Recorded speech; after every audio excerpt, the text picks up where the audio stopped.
Hello, all you crazy cats and kittens out there in pod person land. Welcome back to another episode of For the Love of Movies. I'm your host, Sean Fall, and today we're going to be taking a look at Army of the Dead. Yeah, Army of the Dead.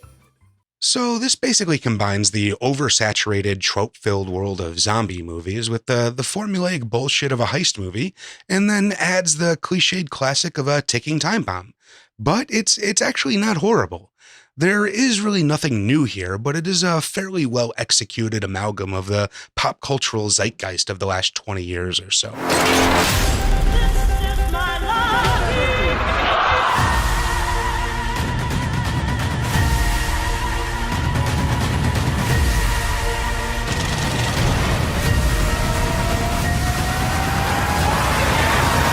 The story is basically a list of cool things Zack Snyder wanted to make gross and bloody or really just blow up. Zombies, heist, alien, Vegas, nuke, zombie tiger, zombie horse, zombie queen.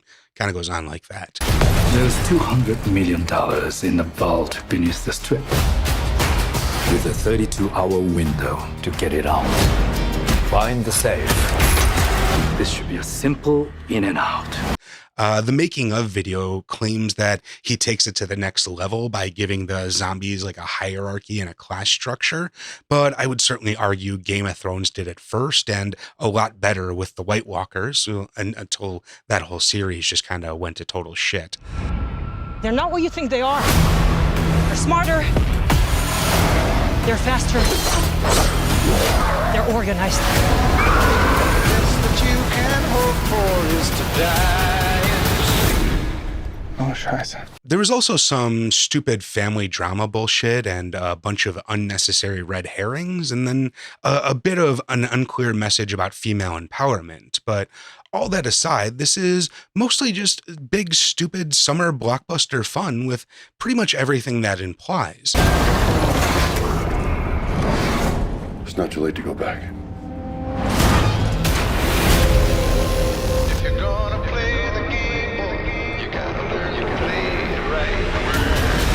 The acting is all as cartoonish and one-dimensionally archetypical as you could expect from this sort of thing. But in this case, that might not necessarily be a bad thing. In fact, it's probably exactly the right call for this amalgamated a la carte genre. No time for deep characters or real social commentary. We got heads to smash and blood to blast. You ready to play? And while I'm talking about acting, we need to address the Tig D'Elia situation. While I'm not a fan of the practice in general, I do understand the perceived necessity of swapping Chris D'Elia out of this movie. But the choice to spend all of that time and money to replace him with Tig Notaro is just kind of baffling to me. She's not the worst actor in the world generally, but she's just totally wrong for this role and really just wrong for this movie in general. Every time she was on screen, I had this sense of watching kids play adults in a school play, complete with trench coats and fake mustaches, and I couldn't hate it, but it's definitely not how 12 Angry Men should be consumed for the first time. Yeah, what does it pay? Well, if it pans out, you make $2 million for one day's work. $2 million. But That's my share. That's just for me. $2 million if it pans out. 100% I'm in. Yeah. Then visually, this thing just had the stench of Snyder all over it. Recanned vintage glass wide open on a giant sensor red Monstro camera gives the crazy shallow depth of field and weird distortion on so many shots that seems to be the Snyderverse calling card. But all that tech just seems to culminate into the look of a shitty Instagram filter that is really, to me, just mostly annoying and distracting. And worst of all, it will probably inspire a whole class of filmmakers to follow suit. Just like the bullshit J.J. Abrams lens flare crap we are still living through, and that whole year after the first season of Mr. Robot when everyone thought the rule of thirds was for old people.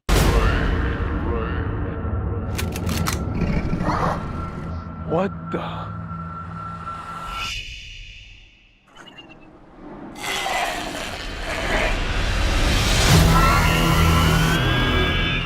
Snyder mostly does it well and at specific times, and so it's a bit more acceptable, but nonetheless, I believe it's the harbinger of many future film rants to come.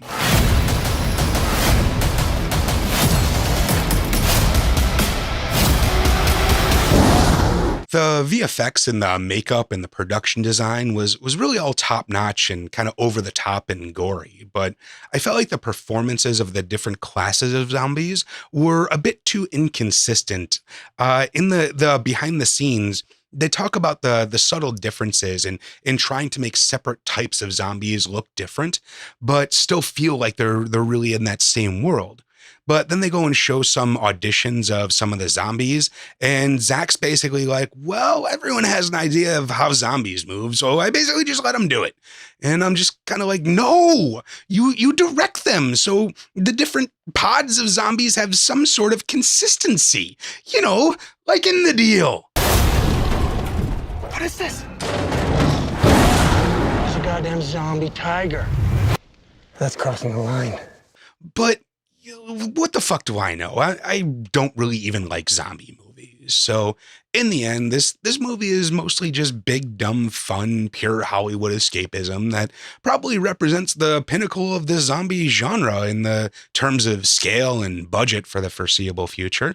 And personally, I really hope it puts a nail in the coffin of the team building heist movie for a while, rather than revitalize the concept for new combinations of formats, which unfortunately is probably the more likely scenario, but whatever, we'll deal with that in a future rant. So anyways. You never count your money. When you're sitting at the table, there'll be time enough to count. When the deal's done. This has been Fa, the Love of Movies.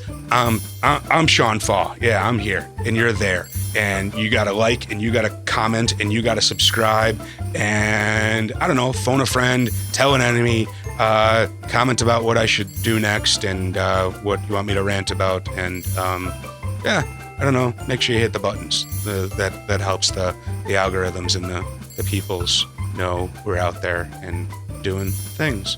So yeah, bye. That's heavy, brother. But I dig it.